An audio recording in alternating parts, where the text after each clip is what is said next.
Hello and welcome to Look North, the main news from our region this lunchtime. A wildfire on the North York moors flares again as a nearby potash mine is partially evacuated as a security precaution. And after a gap of 25 years, Bradford's long-awaited performance venue gears up for its grand reopening.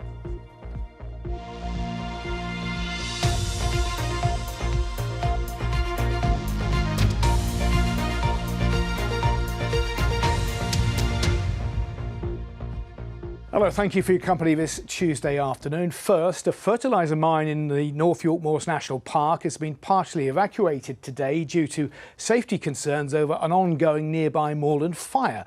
Fire crews have been battling the blaze near RAF Fylingdales for more than a fortnight. Johnny Reid has the latest. The fire on Langdale Moor has been raging since August 11th, with firefighters and heavy machinery brought in to create breaks to try and stop the spread. The blaze is not far from the ballistic missile early warning base at RAF Fylingdales.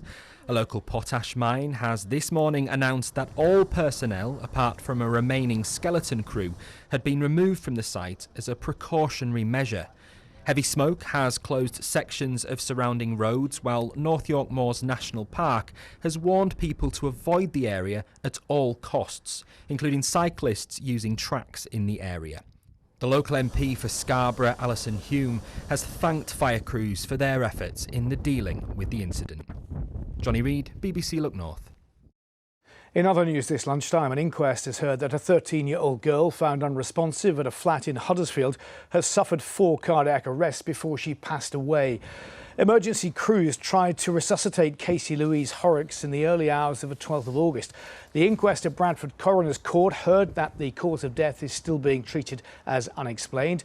Police say a 16-year-old boy arrested on suspicion of murder and rape following her death was released on conditional bail. 2 men and 2 women from Leeds have been jailed for over 26 years following multiple burglaries. The group travelled from Leeds into the north and east of Yorkshire to steal from old and vulnerable people. The men would drop the women, who posed as NHS staff, off at victims' homes and asked to use the toilet. Instead, they hunted around the house, stealing cash and valuables. The ongoing roadworks on the A1 at Wentbridge are continuing to frustrate both commuters and nearby residents. The traffic congestion is from improvement works such as major resurfacing and bridge repairs. To combat sitting in long waits, some HGV drivers are now taking shortcuts, affecting the traffic flow through the village of Darrington. What we're having issues with are HGVs trying to save a few minutes by coming off the A1, round this island, back on again. And of course, when things are running smoothly, it's not a big issue. As soon as there's a hold up here, you have a few lorries coming around, it blocks, and then we can't get round the island at all if you're trying to drive into the village. Yeah. And all they've done is saved a few minutes by doing that. Well, National Highways says surveys uncovered a number of hidden defects which showed the concrete ends of the bridge deck required extensive repairs. In a statement, they apologise for the delay and any inconvenience the work is causing. A farmer in Rotherham says she's determined not to be forced out of the industry despite being the victim of rural crime. Brex Lane Dairy Farm has been in Helen Smith's family since 1972, but in the last 15 years has seen an arson attack, cows being shot, as well as finding hundreds of homemade traps left in her field. Simon Thake has the story. This is one that we found in the field with the cows. Look at this, homemade traps with 6-inch nails. 250 like this were hidden in the fields last year. This is our Daisy here, but unfortunately she's had the bad episode of having this in her foot. Today, Helen is showing Kate Watts from the Farmers Community Network just a selection of traps she's discovered on her farm. These are some of what the last ones we found were like. However shocking these weapons seem, there's more, much more. We've had people come in and cut in the boundary fence, what belongs to the council. They come across with the quads and the motorbikes across the land. They shoot at the conservatory. We've had cows shot and left overnight dead so that we find them the next morning. It's disgusting the way that we treat and carried off. And it's all because we live on the urban fringe, because we live so close to Rotherham. But yet it's lovely where we live if people would leave us alone. South Yorkshire Police say rural crime is a priority for the force and they're investing in training and specialist resources in response. So Helen, how's things going? Well, it's not been too bad, but... Help and support has been offered to Helen from the charity the Farming Community Network. Fellow farmers providing advice, compassion and a sympathetic ear. Farmers will get up for their animals, they will get up for their crops, and we find that they put their animals and the crops before them every time. Carrying on is so important, but it's also important to talk, and that's what Helen did. She reached out to us at the FCN. As a dairy farmer under increasing financial pressure, Helen is determined to carry on. Her motivation to keep going is clear. Her animals. Simon Thake, BBC Look North, Rotherham. Now, finally, this lunchtime, Bradford's brand new performance venue, Bradford Live, is gearing up for the opening season. It means that after 25 years, audiences will soon be back in the building after it closed as an Odeon cinema back in 2000. For more than a decade, it faced demolition, but was saved following grassroots campaigns. Our business correspondent, Spencer Stokes, has covered the story since the start and has been back to meet one of the founders of the fight to save the Bradford landmark. I walk into this auditorium, my mind just blows. A Bradford landmark back from the brink. After a 20-year campaign, Mark Nicholson's dream of seeing the old Odeon reopened as a state-of-the-art concert venue has been realised. I'm pinching myself because 20 years ago, this was like my wildest dream. Built as a super theatre in the 1930s and then converted into a 3-screen cinema in the 60s, the building closed in 2000. Bradford Council and various regeneration bodies were keen to see it knocked down, arguing it was beyond repair. If it is demolished, that heart will be removed.